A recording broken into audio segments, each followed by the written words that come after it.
ശ്രീ ഷാബു പ്രസാദ്, താങ്കൾ എങ്ങനെയാണ് ഇതിനെ കാണുന്നത്, കോൺഗ്രസിലെ ഇപ്പോഴത്തെ ഈ വഴക്കിനെ? കേൾക്കുന്നില്ല?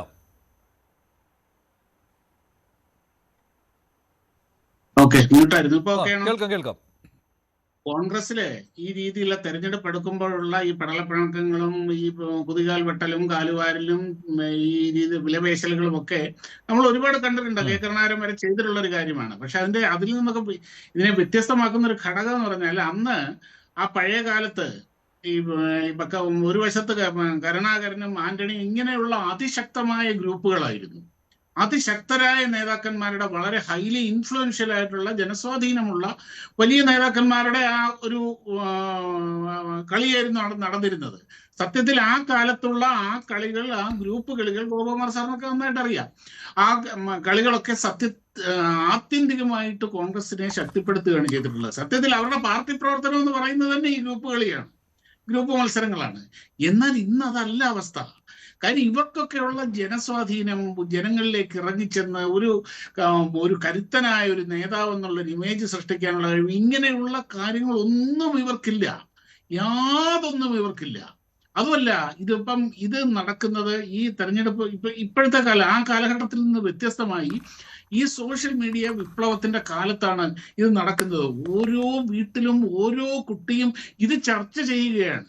പണ്ടതല്ല അവസ്ഥ. പത്രം വായിക്കുന്നവർ മാത്രം, അല്ലെങ്കിൽ അങ്ങനെയുള്ളൊരു ഇമേജ് ആയിരുന്നു. അധികം മീഡിയകളില്ല, ആകാശവാണിയും ദൂരദർശനും മാത്രമേ ഉള്ളൂ.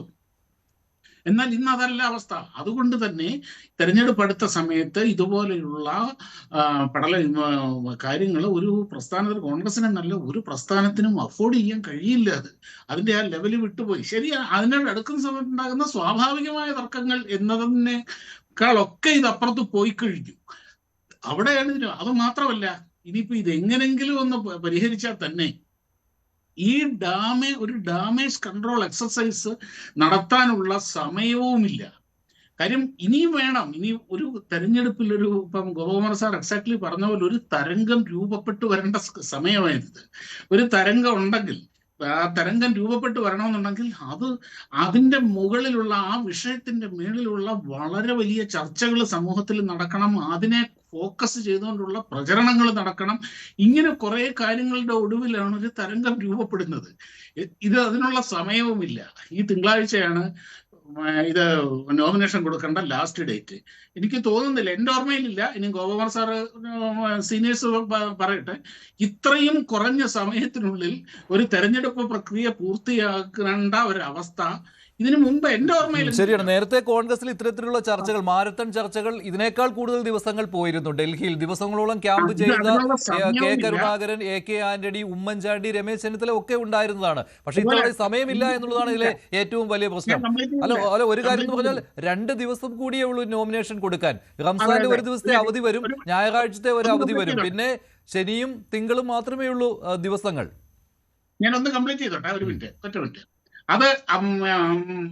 അതങ്ങനെ ഒരു വശത്ത് ഈ പറഞ്ഞ കാര്യങ്ങൾ.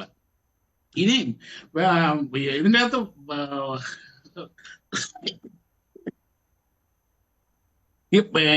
അതായത് ഇത് കോൺഗ്രസിന്, ഒരു പ്രസ്ഥാനത്തിന് താങ്ങാൻ കഴിയുന്നതിനപ്പുറത്തേക്ക് ഈ കാര്യങ്ങൾ പോയി കഴിഞ്ഞു. അവിടെയാണ് ഇനി മറ്റൊരു കാര്യം. ഇവിടെ ഒരു കാര്യത്തില് നമുക്ക് കോൺഗ്രസിനെ, അവരുടെ നേതൃത്വത്തിനെ അപ്രീഷിയേറ്റ് ചെയ്യേണ്ട വേറൊരു ഫാക്ടർ ഉണ്ട് ഇതിൻ്റെ അകത്ത്. എന്താന്ന് വെച്ച് കഴിഞ്ഞാൽ, അവരുടെ പാർട്ടി തീരുമാനത്തിൽ MP-മാർ മത്സരിക്കണ്ട എന്ന പാർട്ടി തീരുമാനത്തിൽ ഉറച്ചു നിന്നു. എത്ര വലിയ നേതാവ് വന്നാലും ശരി എന്നുള്ളത്. അത് ഒരു വശത്ത് നമ്മൾ അപ്രീഷിയേറ്റ് ചെയ്യുന്നതിനോടൊപ്പം തന്നെ ഒരു കാര്യമുണ്ട്. ഇത്ര കടുത്ത തീരുമാനം എടുക്കാനും അതിൽ ഉറച്ചു നിൽക്കാനും കഴിയുന്ന ഒരു ഓർഗനൈസേഷണൽ സ്ട്രെങ്ത് ഇപ്പോൾ കോൺഗ്രസിന് ഇല്ല. പക്ഷേ ഇക്കാര്യത്തിൽ ഹൈക്കമാൻഡ് ഉറച്ചു നിൽക്കുകയാണ്. രാഹുൽ ഗാന്ധിയും ഇനി അനുനയം വേണ്ട എന്ന നിലപാടിലാണ്. K സുധാകരനുമായി ഇനി സീറ്റിന്റെ കാര്യത്തിൽ ഒരു അനുനയം വേണ്ട എന്നുള്ള കാര്യത്തിലാണ്. അങ്ങനെയാണെങ്കിൽ സുധാകരനും ആ തീരുമാനത്തിൽ നിന്ന് പിന്നോട്ട് പോകേണ്ടി വന്നേക്കാം.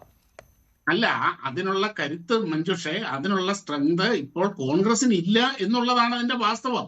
ഇത് വളരെ നേരത്തെ, ഇനിയിപ്പോ ഗോപകുമാർ സാർ പറഞ്ഞ വേറൊരു കാര്യമുണ്ട്. എനിക്ക് കേട്ടപ്പോൾ ശരിക്കും സത്യം പറഞ്ഞാൽ ചിരിയെടുത്ത്. സാർ എന്താണ് പറഞ്ഞത്? അതായത് ഒരു MP എന്ന് പറഞ്ഞ 7 മണ്ഡലങ്ങളെ ഇതാക്കുന്ന എത്രയോ വലിയ സ്ഥാനമാണ്.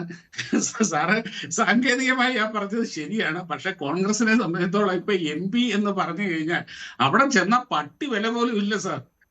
അതാണ് അതിന്റെ അവസ്ഥ.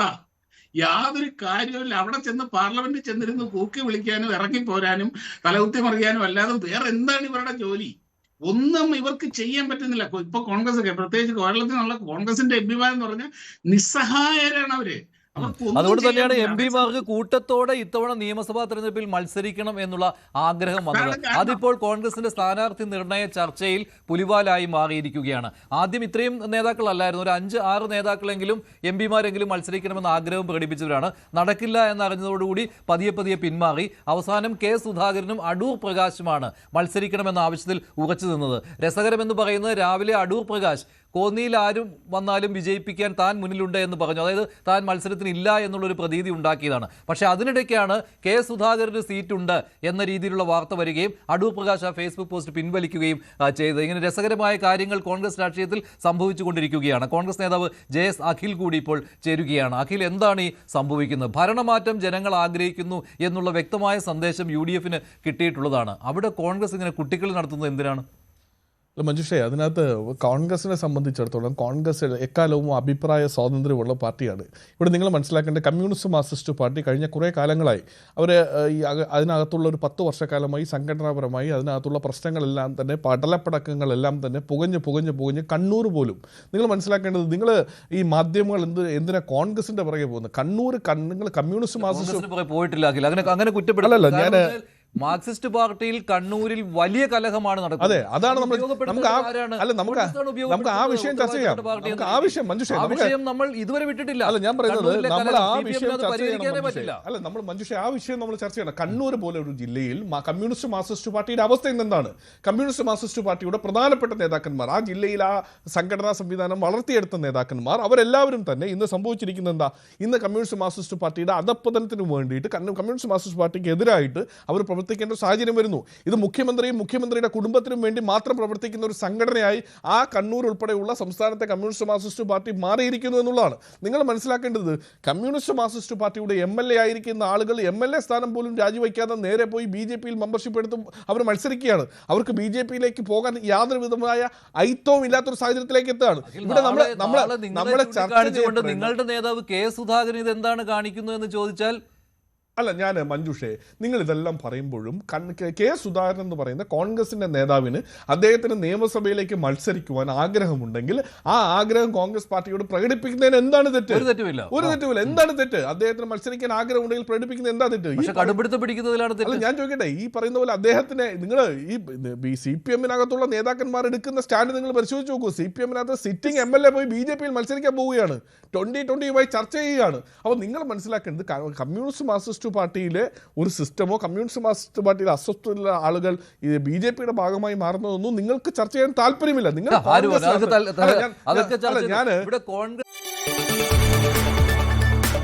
കൂടുതൽ വാർത്തകൾക്ക് News 18 Keralam YouTube channel subscribe ചെയ്യുക.